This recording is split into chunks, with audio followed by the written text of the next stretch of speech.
Hello, everyone, and welcome back to Crown Zone, where we dive deep into thoughtful discussions about Princess Catherine. Thank you so much for watching and supporting the channel. Today, we're continuing our exploration of Catherine's fashion, focusing on one question many people overlook. Why does she so often choose simple, solid-colored dresses? This is far from accidental. Her wardrobe is part of a subtle, well-crafted strategy that helps her connect with the public and maintain a carefully balanced royal image. These understated choices speak louder than bold trends ever could. So let's take a closer look at the meaning behind her signature style. 1. Royal dresses are a communication tool. In royal life, clothing functions as a communication tool rather than a fashion playground. For Catherine, dresses are not used to create dramatic fashion moments, but to serve long-term image strategy. Each outfit is chosen to flatter her figure, maintain a refined appearance, adapt to multiple settings, and never overpower her role. The goal is dignity, not spectacle. This approach also signals modesty, restraint, and respect for tradition. In a monarchy, visual balance supports institutional stability, so simplicity becomes a form of discipline rather than limitation in practice. Overly elaborate outfits can easily absorb public attention, shifting discussion toward fabric, sparkle, or cost instead of the event's purpose. When clothing dominates headlines, the charitable, diplomatic, or educational message risks being diluted. Highly decorative pieces are also tied to short-lived trends, which can date photographs quickly. By contrast, Catherine's structured coats, tailored dresses, and clean silhouettes are not locked into a single fashion era. Images of her from years ago still look appropriate today, which is crucial in an institution built on continuity and archival legacy across generations. Queen Camilla, for instance, tends to favor more ornate jewelry and decorative detailing at formal occasions, but this only makes her look ridiculous. Large amounts of decoration, layered jewelry, or competing textures may overwhelm the wearer and reduce clarity of silhouette, which weakens visual authority in photographs and broadcast media. This philosophy appears especially clear during major state occasions.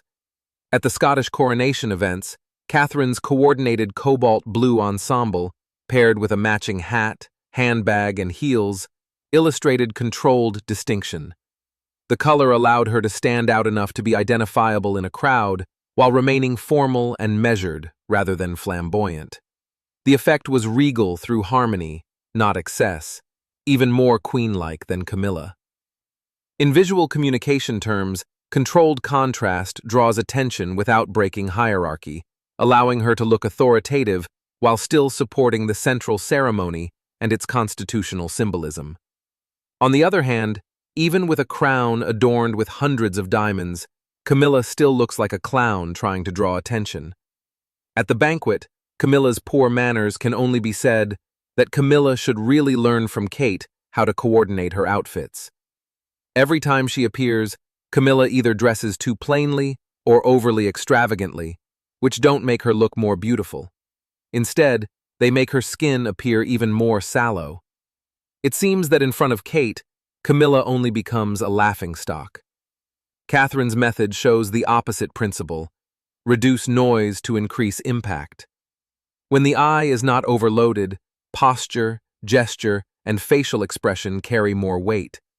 This keeps the public focused on presence, service, and message rather than personal display or material emphasis. Ultimately, Catherine places the royal role above personal visibility. In communication psychology, individuals who do not compete for attention are often perceived as more trustworthy and stable. Her restraint allows the institution, the host organization, or the cause to remain central. Paradoxically, this self-limitation increases public admiration. By lowering visual ego and avoiding excess, she elevates the symbolism of duty.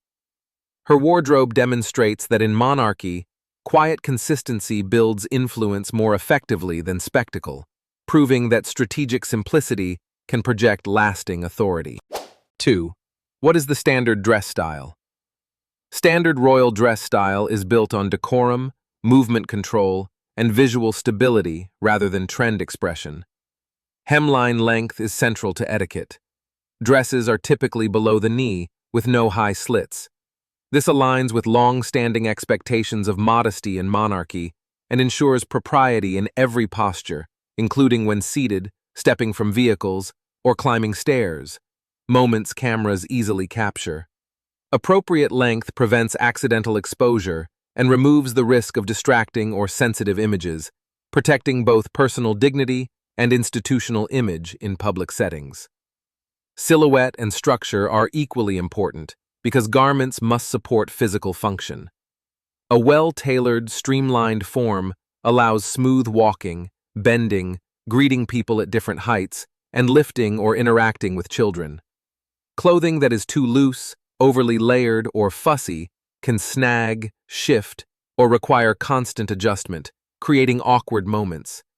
Controlled tailoring reduces the need to touch clothing in public, which preserves composure and keeps attention on engagement rather than appearance management during official duties across varied environments. Catherine often prefers one-piece dresses over separate tops and skirts. A single garment creates a unified visual line and reduces the chance of waistlines shifting, fabric untucking, or proportions misaligning on camera. This consistency minimizes the need for readjustment and maintains a polished royal image. One-piece dresses also tend to read as more formal in diplomatic and ceremonial contexts. Structural simplicity supports visual stability, which is essential in an institution where continuity, order, and composure communicate reliability as much as words or gestures. Fabric choice changes according to environment. For outdoor engagements, materials with structure and weight are favored, so skirts hold their shape and resist unexpected wind. Weighted hems and lined fabrics help prevent movement that could cause discomfort or distraction. Indoors, softer textiles may be used, allowing greater comfort and ease of movement while maintaining formality.